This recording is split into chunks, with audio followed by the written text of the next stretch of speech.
¿Cómo les va? Muy buenos días. Comienzo de semana en orden del día. Una semana que mis dos compañeras están anticipando que va a ser una semana trabajosa, compleja, con temas muy sensibles a discutir en la Cámara de Diputados, como el tema jubilatorio, el tema discapacidad, el tema universitario y todo lo que está pasando también con la particular situación del Garraham. Así que comienzo saludando primero a ella, Carolina Ramos. ¿Cómo le va, Ramos? ¿Cómo estás, Pato? Buen Muy lunes, bien. buena semana y una semana caliente en materia de temas sociales, ¿no? Sí.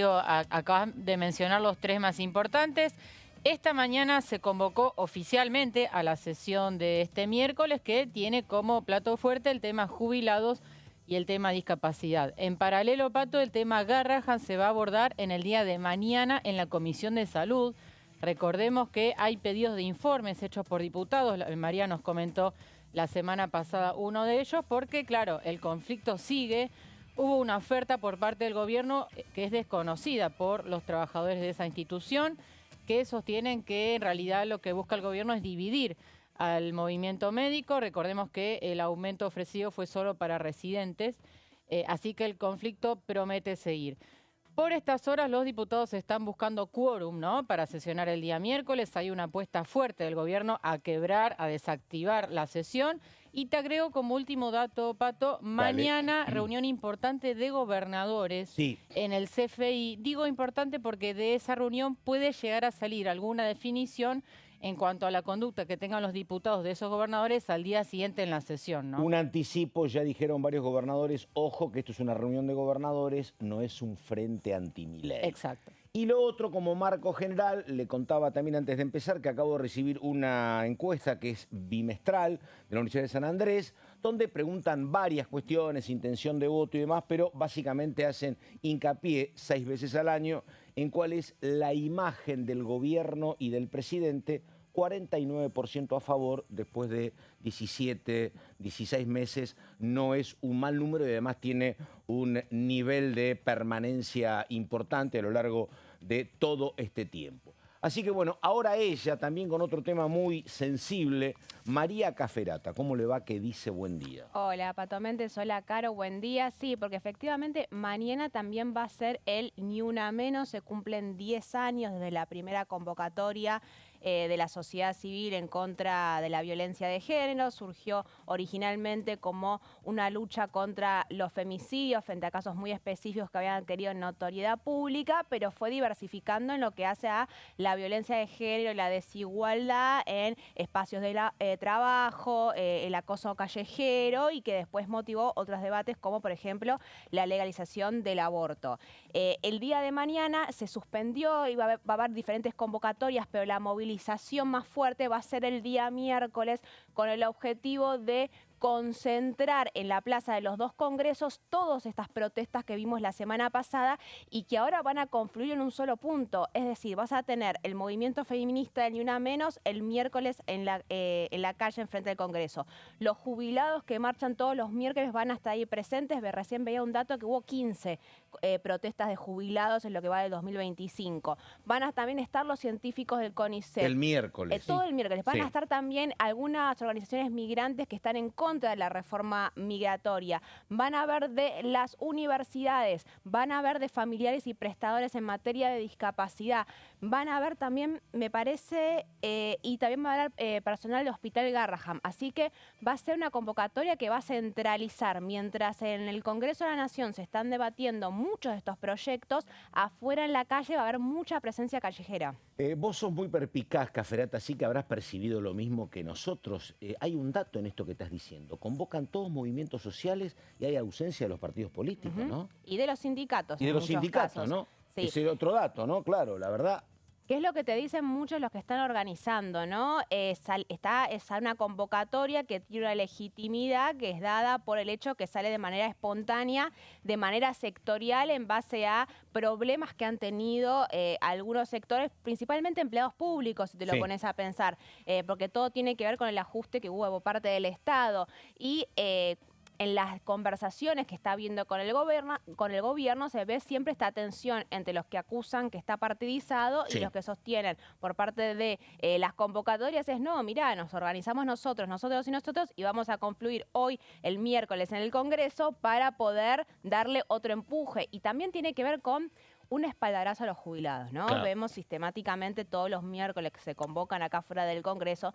¿Cuántos son? 15, 20 personas, de alguna manera. Siempre termina eran esos. Primero, después fue creciendo un poquito, fue pero creciendo, totalmente. pero Lo que pasa es que el operativo de seguridad crece exponencialmente mayor que entonces la cantidad presencia también lleva a buscar evitar esos incidentes, esas represiones que las últimas semanas vimos que están viendo siempre con algún periodista o un fotógrafo herido. Entonces, cuando hay más presencia callejera, estas cosas no pasan.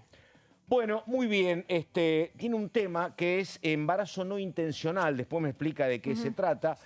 María Caferata, es el embarazo no deseado, me parece, pero lo explicamos en un ratito. Sí, es un plan, es específicamente un plan para prevenir el embarazo no intencional entre adolescentes. Bueno, y ahora vamos con todo lo que tiene que ver con la emergencia en discapacidad. Sí. Ha habido acá un largo recorrido, varias convocatorias de Daniel Arroyo, testimonios realmente durísimos, quejas de todos los que tienen que ver con el tema.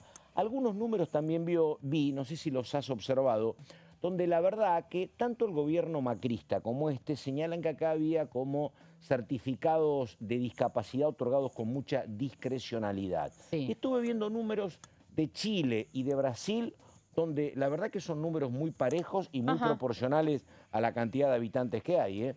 Así que bueno, sí, a ver, respecto de la discrecionalidad en el otorgamiento de pensiones, etcétera, los diputados no desconocen esa realidad, sostienen que había que hacer una revisión, pero el problema es que esa revisión se llevó puesto todo. Totalmente, ¿no? claro. Desfasó totalmente el sistema.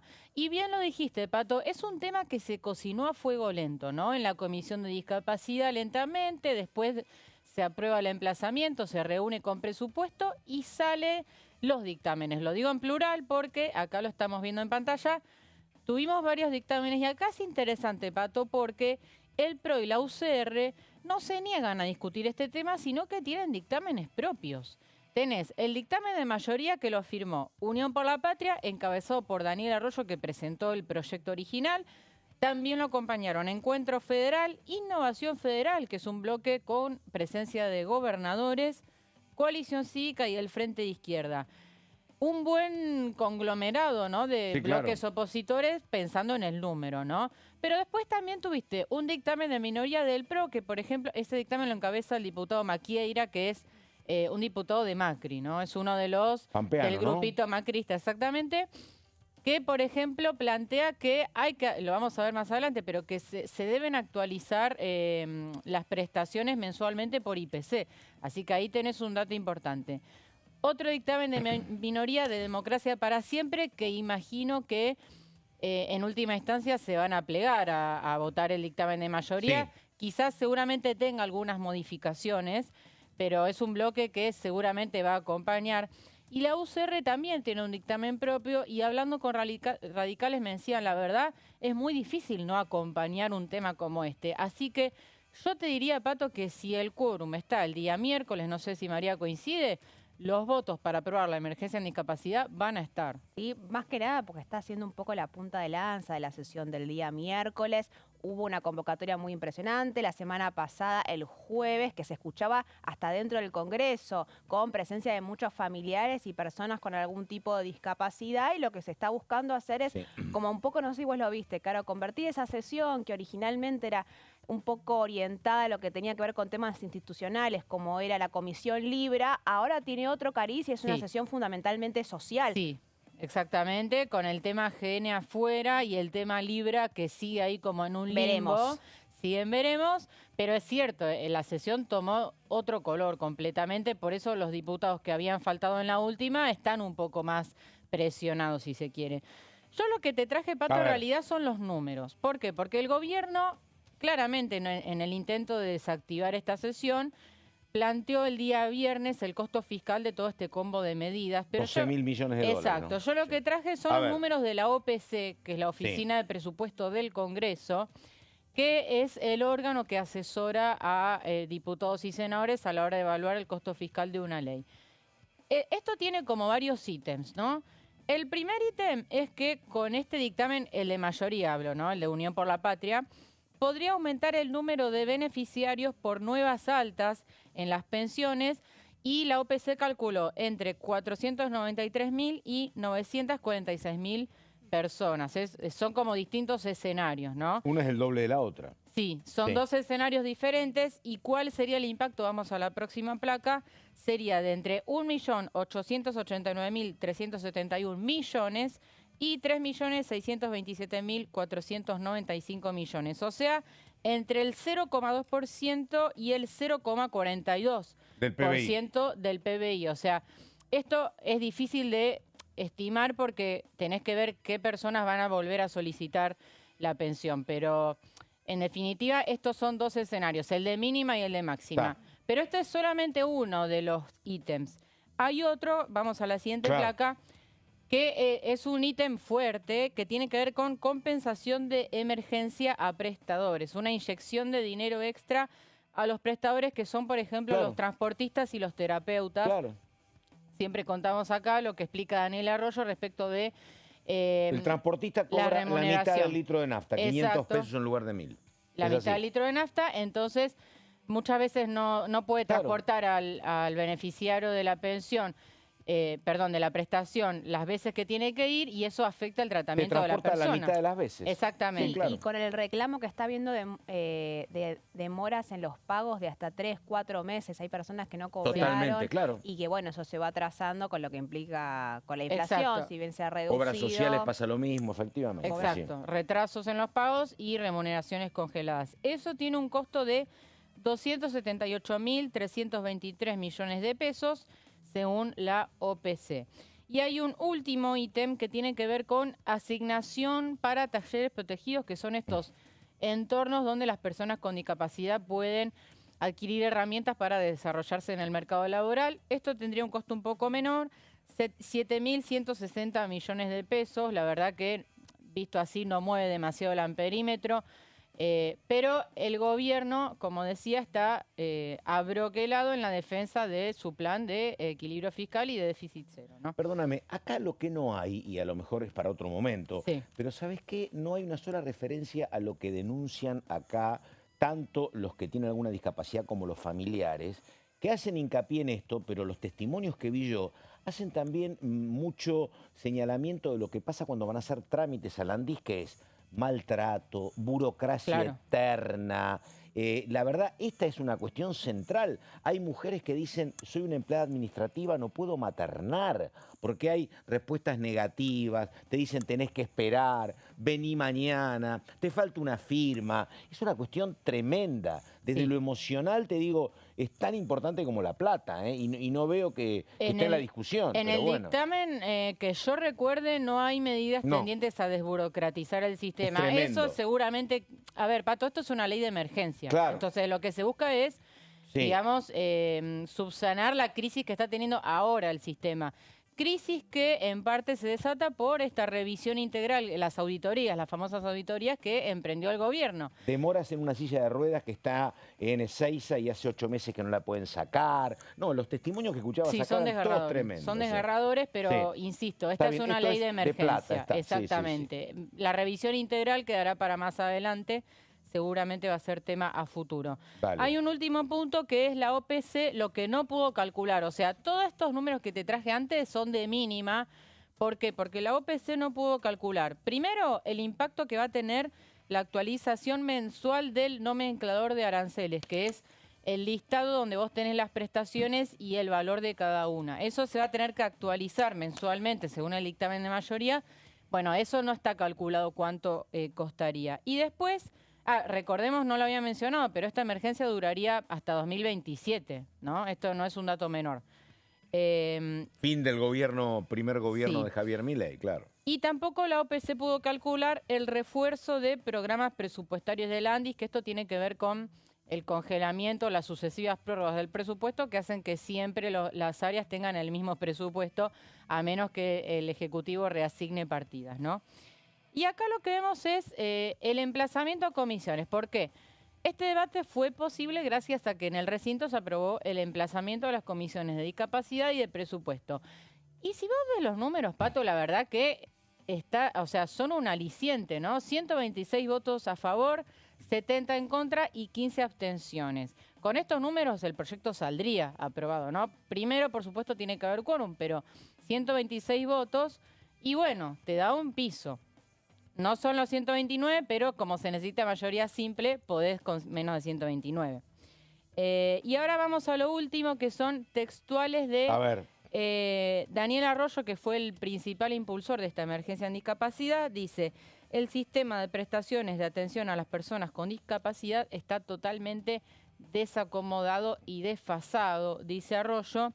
Y la última te traje a Martín Menem. A ver, claro, ¿Por qué a Martín Menem? El día jueves pasado, Martín Menem recibió una visita importante, la contamos acá, que fue la de Guberman. Que Guberman es el secretario de Hacienda y Guberman le fue a llevar los números, ¿no? El costo, no solo de la emergencia en discapacidad, sino de todo el combo, discapacidad y jubilaciones. Vos lo mencionaste, Pato, anteriormente. 1,8 del PBI es el número del gobierno, 12.000 millones de dólares, el costo fiscal que tendría.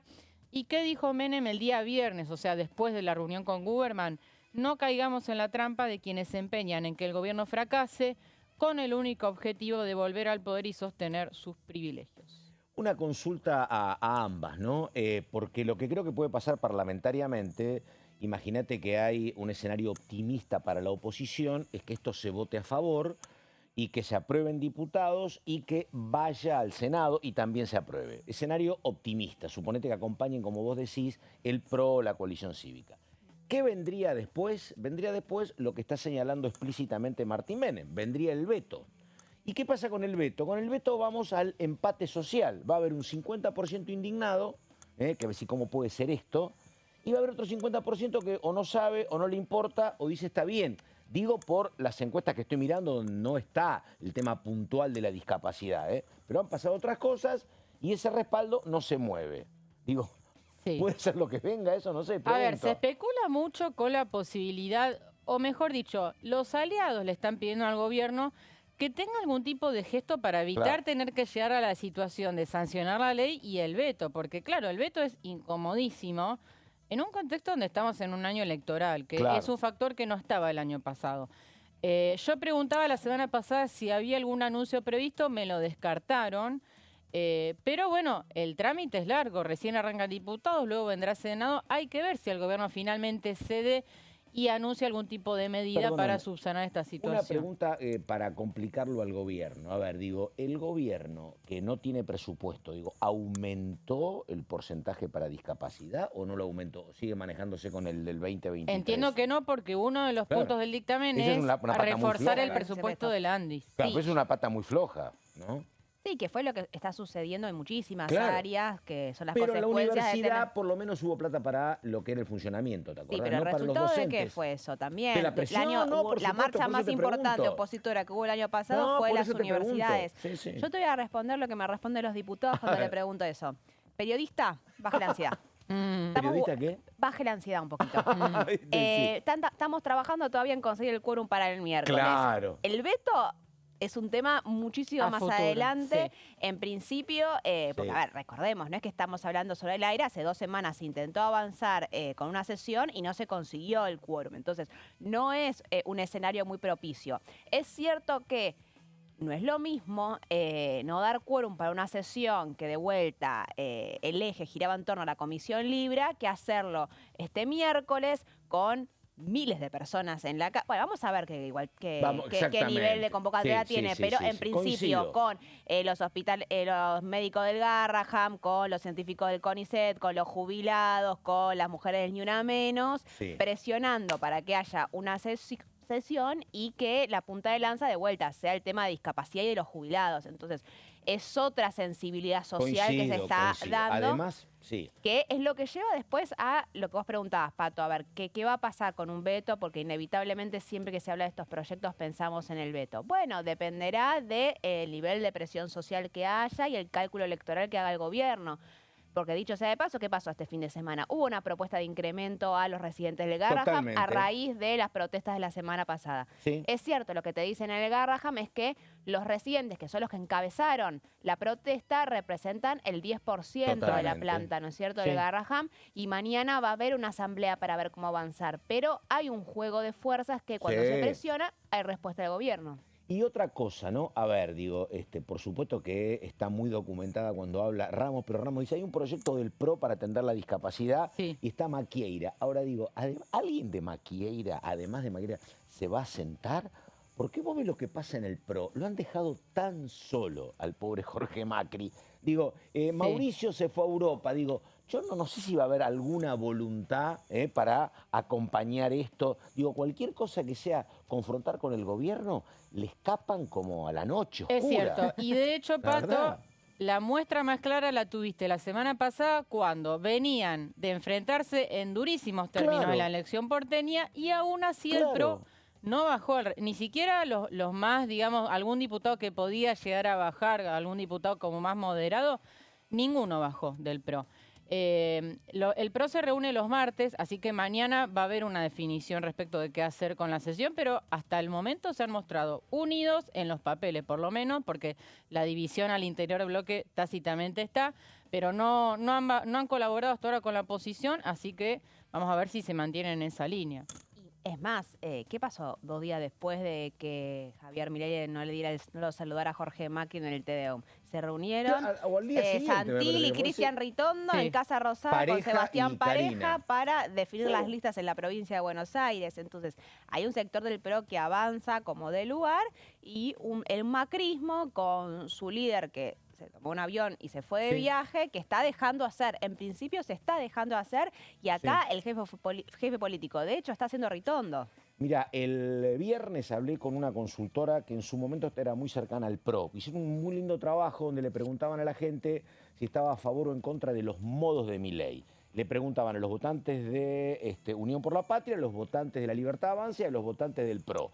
El dato distinto, por ejemplo, en la Unión por la Patria todos rechazaban los modos, en la Libertad Avanza casi todos los convalidaban. El tema era que en el PRO el 46% de los votantes decían que no estaban de acuerdo. Entonces dice, fíjese esto. Es cierto que pueden estar de acuerdo o en desacuerdo con los modos de Milei un porcentaje alto, pero si hay una compulsa electoral o un proyecto y enfrente de algún peronista, se olvidan de los malos modos, la verdad. ¿Qué es lo que dijo Ritondo? Cuando Claro. le preguntan si les había caído mal el no saludo a Jorge Macri, lo que contesta es, y son estilos. Acá lo importante es derrotar al populismo, cito textual, ¿no? Exactamente, estás interpretando al conjunto de los votantes del PRO.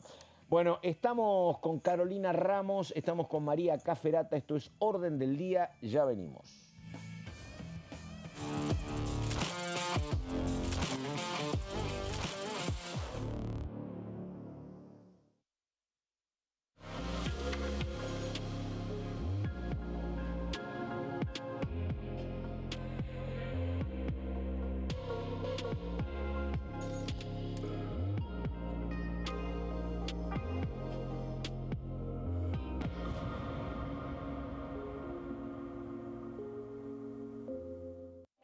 Elecciones legislativas 2025. Lo que necesitas saber.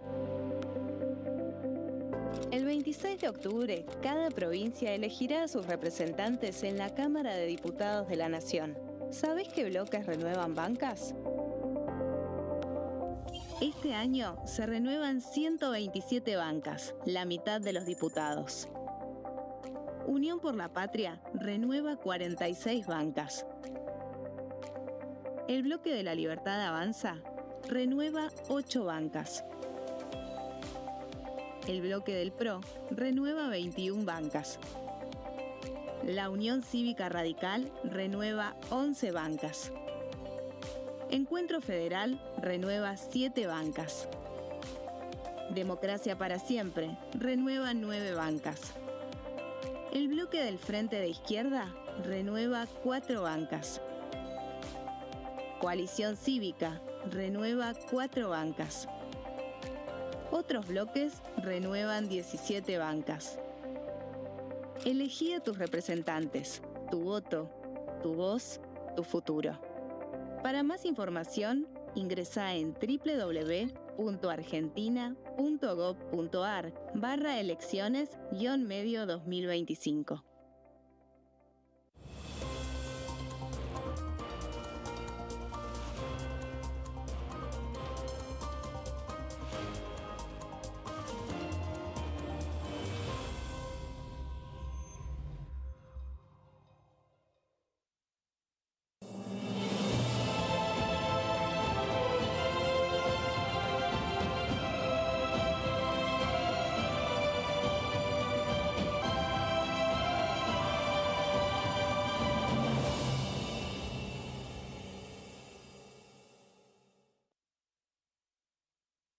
Dengue, Zika y chikungunya. Presta atención a estos síntomas.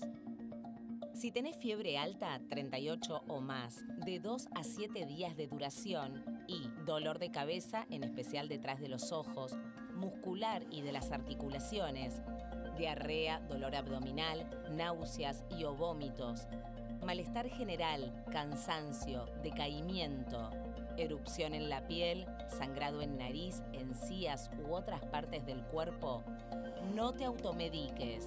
Toma mucho líquido, usa repelente y acércate a un centro de salud.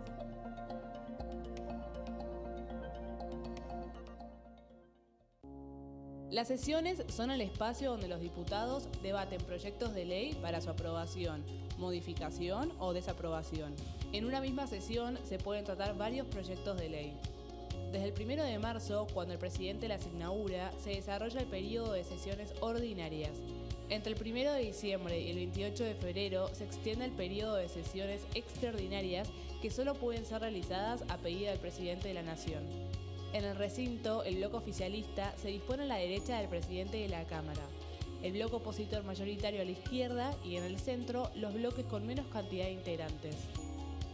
En el tratamiento, en general, los diputados tienen 7 minutos y los jefes de bloque entre 20 y 12 minutos conforme al número de legisladores que representen. La sesión es dirigida por el presidente de la Cámara de Diputados, que administra el uso de la palabra y las distintas instancias del funcionamiento.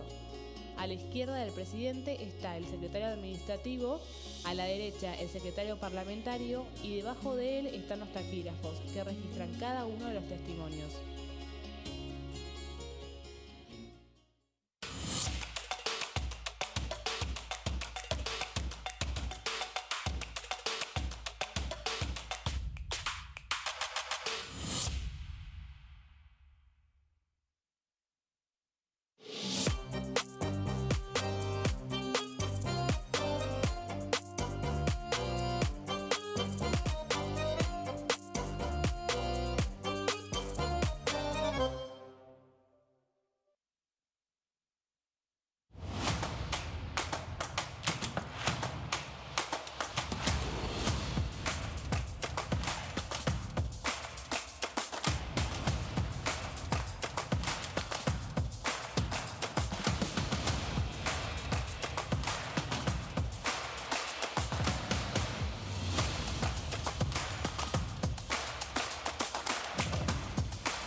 La Cámara de Diputados tiene 257 miembros.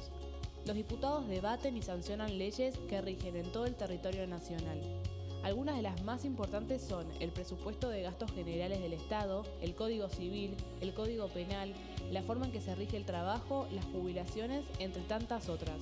Además, controla y hace un seguimiento de las políticas del Poder Ejecutivo a través de la visita de diferentes funcionarios o el pedido de informes, así como la posibilidad de realizar juicios políticos a los funcionarios. La duración de los mandatos de los diputados es de 4 años y pueden ser reelegidos indefinidamente. Desde el momento en que asumen y hasta el final de su mandato, no pueden ser acusados, interrogados judicialmente, ni molestados por las opiniones o discursos que imitan desempeñando su mandato. Son requisitos para ser diputado tener al menos 25 años, 4 años de ciudadanía argentina y haber nacido en la provincia por la que se postula o haber residido en ella los 2 años precedentes.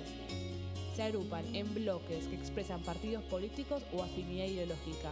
Existen también los monobloques integrados por un solo diputado.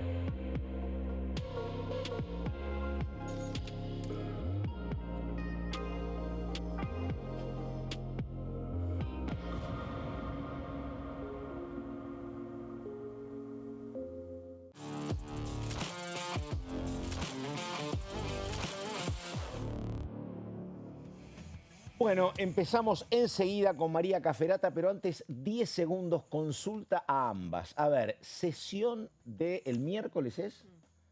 ¿Porcentaje de concreción, Caferata? Ah, o sea, vos querés que apostemos a La ganar bola de aire. cristal. No. A partir de toda la información que han recogido, información, no procesado y explicitado, deben tener un dato. Mira, Pato, ¿se hace la sesión o no se hace? A mí el poroteo que me decían los que están ¿Viste? armando la sesión, estamos con optimismo, un 131, 134 Apa. para el quórum. Ahora, gran paréntesis. ¿Qué va a hacer los bonogobernadores? ¿Qué va a hacer Martín Claro. Yarlora? Porque, a ver, hubo un compromiso de parte de Yarlora hace un par de semanas para dar quórum. Cuando fue el momento de la sesión, no bajaron y no dieron quórum, lo que un poco terminó debilitando y llevando también a que otras fuerzas que tenían ausencias hiciera que se cayera Claro. toda la sesión. ¿Qué va a pasar con Gerardo Zamora de Santiago del Estero, que aduce que el motivo por el cual los diputados no llegan a la sesión fueron por problemas de vuelos? ¿Van a estar los 7 en total dando el quórum? ¿Qué es lo que van a hacer algunos sueltos de algunos de los bloques provinciales? ¿Van a dar el quórum o no dar el quórum? Bueno, es algo que, como comentaba Caro, por ahí se resuelve mañana en el CFI y también va a ser, eso te lo dicen varios diputados, dependerá del efecto Sí. de la presión social del día miércoles. No es tu tema, Caferata, pero ayer tuvo muchos minutos de televisión Gerardo Zamora, gobernador de Santiago del Estero. En el partido. Exactamente, entregaba las copas, medallas, así que mucha televisión.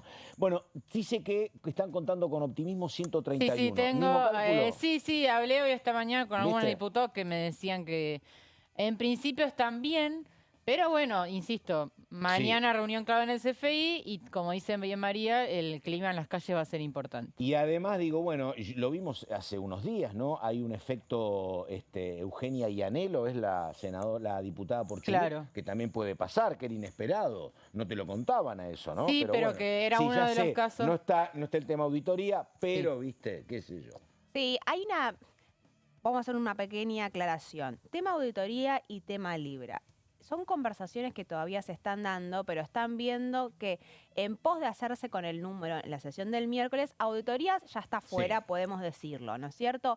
El tema Libra todavía está ahí Sí. rondando porque hay un análisis que hace la oposición, que es que el motivo por el cual no se pudo llevar a cabo la sesión pasada no fue tanto Claro. por la AGN, sino más que nada por la Comisión Libre y que el gobierno no quiere que se la destrabe. Entonces, si en el momento están viendo que la Comisión Libre, por la presión del gobierno, está generando demasiados problemas, hay un interés y una intención de correrlo y no tratarlo, que sería una manera de no volver a tratar el tema nunca más, porque si no se trata este miércoles no se vuelve a tratar. Entonces, hay un cálculo que es una diferencia que estoy viendo en comparación a hace un par de semanas. Ahí se están cambiando las prioridades de parte de la oposición. Bueno, a ver, Plan Nacional de Prevención del Embarazo No Intencional. Si no hay intención, ¿hay forzamiento del embarazo? ¿Qué es esto, María? A ver, ¿cómo Estamos es? hablando del Plan En la ENIA. adolescencia. El Plan ENIA fue una política pública que se impulsó en el 2017, era el gobierno de Mauricio Macri, que tenía como objetivo evitar el embarazo adolescente y el embarazo de las niñas, ¿no es cierto? Es no intencional porque estamos hablando de embarazos que en el gran mayoría de los casos, en el caso de las adolescentes, por lo general 7 de cada 10 embarazos no son planeados, No sino deseados, ¿no? No deseado. Sí, que que responden más a falta de información en calidad de métodos anticonceptivos que al hecho de querer tener un hijo o una hija, ¿no? Entonces, por eso es no intencional. Tiene que ver, bueno, con lo que se buscó hacer, y esto fue un trabajo que se hizo con muchas organizaciones de la sociedad civil. UNICEF intervino mucho en el desarrollo de esta política pública durante el gobierno de Macri, para hacer de alguna manera consejerías de educación sexual en los colegios, en algunos lugares comunitarios, en organizaciones sociales, ¿no? Que fueran espacio para poder prevenir el embarazo en este sector. Estamos hablando de niñas y adolescentes. Para evitar llegar al IVE. Exactamente, de alguna manera. Ahora entiendo. A ver, insisto mucho esto, ¿no? Esto fue un plan que se impulsó durante el gobierno de Macri. Sí, no había IVE todavía. Que no había, Claro. exactamente. Entonces, ¿qué es lo que pasó? En el 2024 se interrumpe este plan porque no se de las 700 trabajadores y trabajadoras que estaban trabajando en todo el territorio nacional como parte de este programa, terminan siendo desvinculadas por el Poder Ejecutivo, entonces se queda sin nadie que lo lleve a cabo. Se desfinancia, no tiene nadie que lo trabaje, entonces hay un interés de parte de un sector de la oposición de convertirlo en una política de Estado, es decir, que no dependa del Ejecutivo de turno si lo financia o no lo financia, sino sacar una ley que obliga a partir de su puesta en práctica que todos los ejecutivos tengan que implementar este plan de prevención del embarazo. A ver. Ahora, yo te traje unas caras. Vos, que hay una foto que me llama mucho la atención. Sí, yo sé qué foto te llama la atención. A ver, dale. Vamos a las caras. Por la variedad de figuras. A ver, esto va a ser un debate que se va a dar el día de mañana en la Comisión de la Mujer a las 11 de la mañana. Esto coincide, obviamente, con el 3 de junio, el día del Ni Una Menos, que es un día que se busca como ofrecer de parte del Congreso un dictamen en la Comisión de la Mujer. Ahora, un dictamen en la Comisión de la Mujer no es que está preparado para ser tratado en el recinto, porque cuando se presentó el proyecto le hicieron 4 giros, que es bastante giros para un proyecto de este tipo. La Comisión de Salud, donde ya pasó, la Comisión de la Mujer, la Comisión de la Familia y la Comisión de Presupuesto. Entonces, acá hay una especulación que se está haciendo respecto a, bueno, si se consigue dictamen, va a haber que emplazar la Comisión de Presupuesto para poder tratarlo. Mónica Macha es la presidenta de la Comisión de la Mujer y la que está encabezando este debate. Y yo te traigo acá otras 3 diputadas más, porque son las diputadas que tienen presentados proyectos vinculados a el Plan Enya. Una es Mónica Fein, que es un poco el proyecto más global. Médica rosarina también. Médica rosarina del Partido Socialista, exintendenta de Rosario, que después voy a dar algunos detalles sobre su proyecto porque es el que engloba mayores adhesiones. Tenés un proyecto de Blanco Osuna de Unión por la Patria y yo me imagino que te estás preguntando por Silvia Los Penato. No, porque me parece, sí, me pregunto, pero además me parece que sirve y es importante porque le da una entidad, una cuestión más global al tema. Pasa que temas de género... Es partidista, me parece, ¿no? Temas de género siempre suelen atravesar a los bloques, que es lo que se dio con la ley de aborto legal. Sí, ¿no? Y estaba Los Penato, claro. Claro. Un contexto muy particular. Venimos de un PRO que está cerrando o intentando cerrar un acuerdo en la provincia de Buenos Aires y con Silvia Los Penato, que fue la que encabezó la lista que perdió la ciudad de Buenos Aires, ¿no es cierto? Atravesando una crisis importante el PRO y ella fue muy contenida, dicen, por autores del partido, porque obviamente le tocó una campaña durísima, efectivamente. Le tocó llevar la mochila de una campaña muy complicada. En el momento más complicado. Efectivamente. Sí. Ahora, Silvia Los Penato tiene presentado un proyecto para el Plan Enya con una aclaración, y esto va a ser un poco el foco de la discusión el día de mañana. El proyecto, el dictamen de consenso, lo que se busca es que, como era el Plan Enya del gobierno de Macri, esto sea financiado por el gobierno nacional. ¿No es cierto? El proyecto de Silvia Los Penato plantea que sean las provincias las que lo financian. Y acá está la gran discusión. Pobre provincia, le tiran más hospitales, más escuelas. No veo a los gobernadores. Claro. Que va a depender de las provincias adhieran en un contexto de ajuste general en las cuentas públicas. Entonces, hay que ver... Vamos a ver si Silvia Los Penato va el día de mañana. A la comisión no se la vio mucho a Los Penatos de la derrota en la ciudad de Buenos Aires. No participó de la sesión. Igual fue lógico, fue 3 días después de la sesión, pero tampoco se la vio mucho en las comisiones. Así que también va a ser un poco la reaparición pública de Los Penato con un proyecto, como decía Caro, vinculado a las mujeres, a la cuestión de género, a el embarazo adolescente, con posturas que siempre han sido muy intrapartidarias, ¿no? No, interpartidarias sería en este caso. Entonces, pero de vuelta, haciendo hincapié que Los Penato tiene un proyecto distinto. Ahora, para entender de qué estamos hablando cuando hablamos del Plan ENIA, ¿qué es este proyecto? Bueno, yo les comentaba un poco que lo que se hace es, en líneas generales, establecer una suerte de consejería en materia de salud sexual para que puedan acceder las niñas y adolescentes para prevenir el embarazo no deseado. Vamos a la próxima placa. A ver. Esto es un programa que está destinado a las niñas entre 13 y 19 años, que es la población a la que se busca apuntar para disminuir y prevenir el embarazo. Lo que se busca es fomentar un acceso a la información científica sobre la salud sexual, y lo que plantea el proyecto de FEIR y lo que plantea el proyecto de mayor consenso es que el Estado Nacional va a tener que dar la asistencia financiera y cooperación a las provincias. Recordemos que siempre con este tipo de iniciativas necesitas sí o sí que las provincias adhieran después, porque son las provincias las que después la implementan en las escuelas, por ejemplo. Entonces, lo que plantea el proyecto es que sea el Estado Nacional el que lo financia, puede hacer capacitaciones, puede aportar, si querés, algunos profesionales, y después las provincias definen cómo se implementa. Ahora, algunas cuestiones más allá, que después si quieren vamos al tema del costo fiscal, que pueden generar un cruce muy importante con el gobierno nacional, que fue el que financió este programa. ¿Cuáles son los principios rectores de este proyecto de ley? Autonomía progresiva de los derechos de los niños, ¿no? No es cierto que los niños y las niñas puedan tener cierta autonomía sobre sus cuerpos y acceder a esta salud sexual que va como premisa la perspectiva de derechos humanos y la perspectiva de género. Sabemos cómo es el vínculo del gobierno de Javier Milei con algunos temas como el respeto a la identidad de género o la autonomía de las mujeres, un gobierno cuya batalla cultural hace mucho eje en contra de las diversidades, en contra de la interrupción voluntaria del embarazo, y lo que es la principal crítica que hubo a este tipo de plan cuando se suspende el año pasado es que lo acusan de estar fomentando la hormonización en los niños y las niñas. ¿Por qué? ¿A qué viene esta acusación? Porque si bien este es un plan que tiene que ver con salud sexual preventiva, más que nada, sí formaban parte de algunas de las capacitaciones información en materia de identidad de género, ¿no es cierto? Ya que tenés un universo en el cual los niños y las niñas empiezan a preguntarse por su identidad, también habían capacitaciones, entonces se lo termina desfinanciando en un poco por cómo se aplicaba la ley de identidad de género. Una decisión política, claro, exactamente. Una decisión política. Ahora, ¿qué es lo que te sostienen los que impulsaron este plan que se desarrolló durante 6 años, durante 2 gobiernos distintos? Primero durante el gobierno de Macri, después durante el gobierno de Alberto Fernández. Estos números que no los entiendo. Yo te los explico. Dale. Antes del plan ENIA, esto sirvió para atacar un problema que era el embarazo de las niñas y de las adolescentes por las consecuencias que tienen las vidas y las trayectorias personales de las niñas y adolescentes.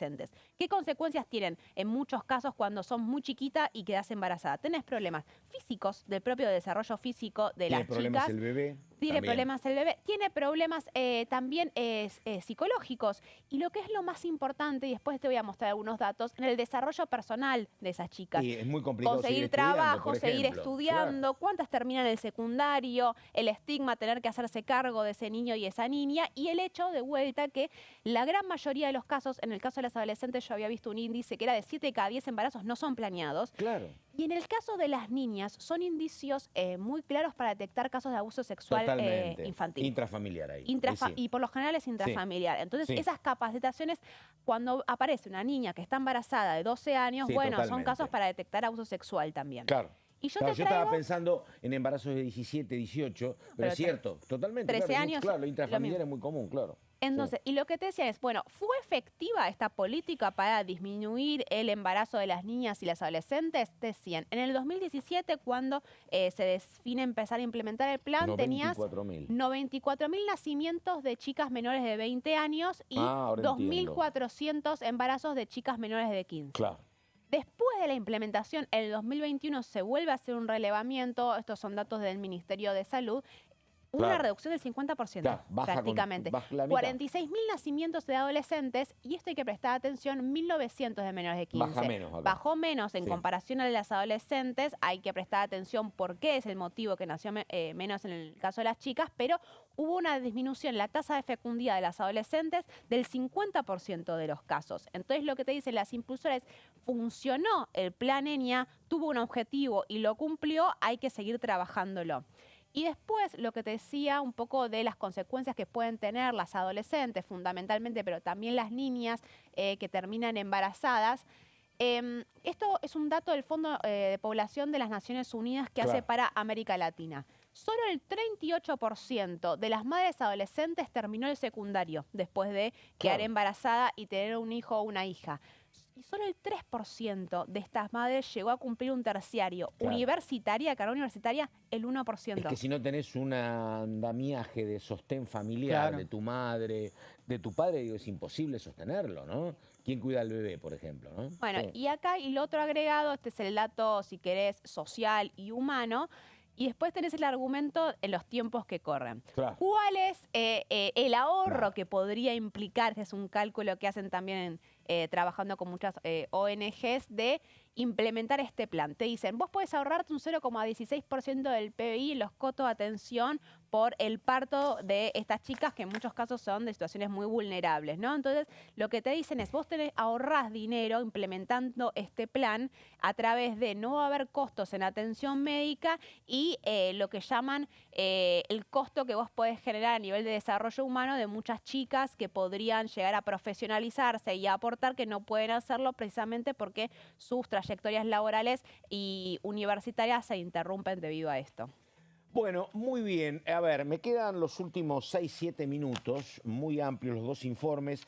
Tengo dos temas muy sensibles. Uno de que se propone una comisión investigadora sobre el caso fentanilo, digo, que bueno, me parece que esto va... Creo que la autora es Silvana Giudici. Exactamente. Sí, la escuché por radio. Exactamente. Planteando el tema. El otro es un empresario, el del laboratorio, que estuvo vinculado al kirchnerismo, me parece que por ahí va, pero bueno, es un tema muy delicado, con muchos fallecimientos. Y lo otro, que esto me parece que el subtítulo es Garrahan, quieren declarar la emergencia sanitaria de la salud pediátrica. Diputados de la oposición presentó un proyecto de ley.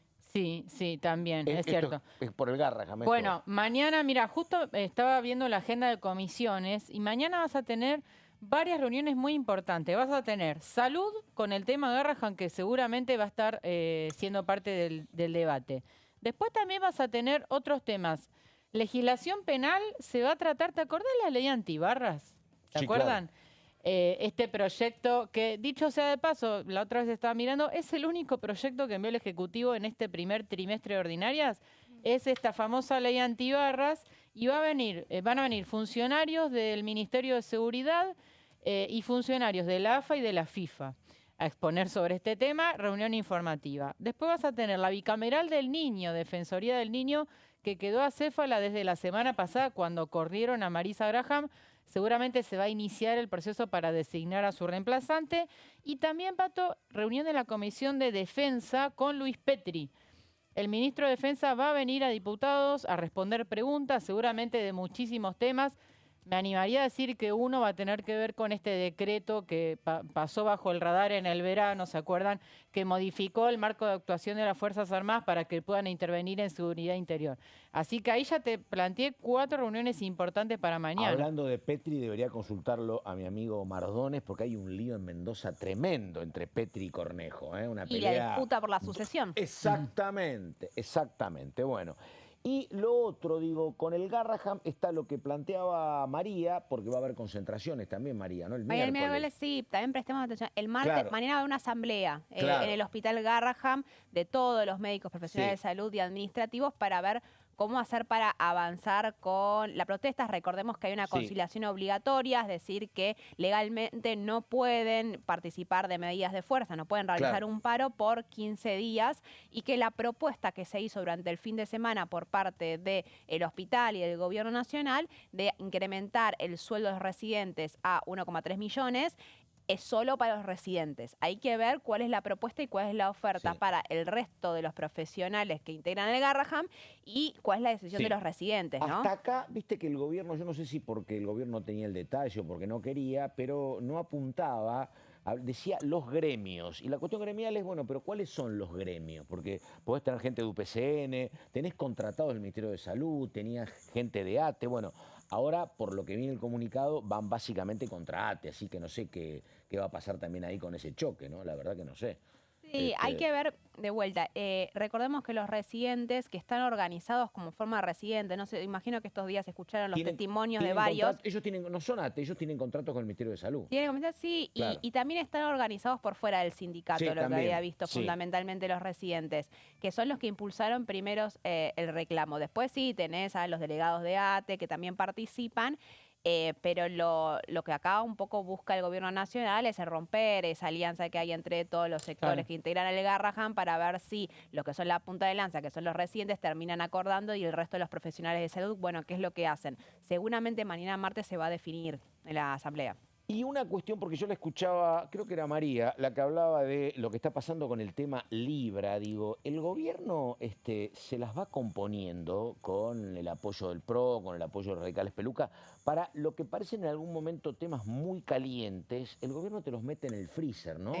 Absolutamente, es muy exitoso el gobierno porque, congelando digo, los temas o te aparece que le una incomodan. pelota más grande, entonces dices, che, es muy delicado lo del Garrahan, vamos a ocuparnos del Garrahan y vamos a ocuparnos del tema de discapacidad. Entonces, lo que se posterga es otro tema que para el gobierno era muy problemático, como era el tema Libra, ¿no? Y sin embargo, es lo que vos decís. Sí, con una aclaración. Y la Comisión Libra es lo único que el gobierno no puede vetar. Exactamente. Es la única iniciativa opositora que sobrevive a un veto del presidente Milei, porque lo único que hace la propuesta de la Comisión Libra es la designación de la presidencia de la comisión. No la puede vetar, pero la puede paralizar. No, y puede aparecer eso que acá no se había visto mucho, que es la contabilidad creativa para inventar una comisión de 28 miembros, ¿no?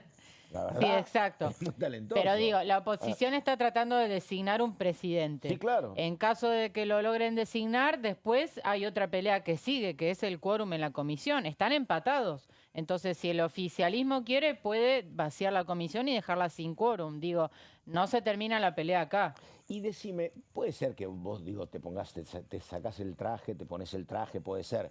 Pero digo, todo lo que está pasando en el peronismo y el no arreglo en la provincia de Buenos Aires, ¿influye algo o se matan afuera y acá están espalda con espalda? ¿En el bloque? Sí. No, sí, las diferenciaciones espalda. que hay en Unión por la Patria al momento de votar no tienen que ver con la interna bonaerense. Hasta este momento no hay una ruptura y todos juegan juntos. Las diferencias que hay son los que responden a algunos gobernadores del norte, más que nada, que tienen que ver con acuerdos de la provincia con el gobierno nacional. Pero la disputa entre Kicillof y Cristina Fernández de Kirchner, que durante el fin de semana hubo actos muy potentes de parte de Máximo y de parte de Kicillof. Habló mucho Carly Bianco, dio definiciones también Bianco de lo que quiero, de lo que no quieren, ¿no? Es una discusión fundamentalmente electoral y cómo se cierran las listas y si van unidos o si no van unidos, pero no en términos del bloque. El trabajo que veía de la San Andrés de hoy, que hablaba de la imagen del gobierno y demás, también la reconocía Cristina como duplicándolo. Cuando le preguntás a la gente, y es entendible, che, ¿quién es la referente opositora? Cristina Fernández, pero una diferencia enorme. Sí, el liderazgo lo sigue 35 a 19 creo que bueno, y esto es una discusión para más largo. A ver, ¿cuál era el objetivo de Cristina también siendo candidata de la tercera? ¿Qué otra figura política saca el 60% de los votos en un territorio que tiene el tamaño de una provincia? ¿No es cierto? Había una idea también de ratificar ese liderazgo que tiene Cristina Fernández de Kirchner, que, a ver, con una aclaración, se está hablando muy fuerte adentro del cristinismo sobre la posibilidad de que salga este año, al final, la confirmación de la Corte Suprema de Justicia respecto a la condena a la causa de vialidad. Hay un temor muy fuerte de que Cristina pueda llegar a ir presa este año, que era algo que a principio de año no se hablaba. Entonces hay que ver cómo impacta eso en las elecciones. La tercera en términos de números, si no me equivoco, en algún momento era y debe seguir siendo la sexta provincia argentina en materia de habitantes. Sí, 4 millones de habitantes. Por eso, bueno, acá tenés provincia de Buenos Aires, tenés Capital Federal, Santa Fe, Córdoba y Mendoza, Entre Ríos, por ahí está, Avenida La Matanza. Nos tenemos que ir, está esperando enseguida Débora Durietti y compañeros, también Melina y todos los demás compañeros y compañeras, así que hasta acá llegamos. Caro Ramos, muchas gracias. María Caferata, muchas gracias. Nos reencontramos mañana a esta misma hora. Chau, chau.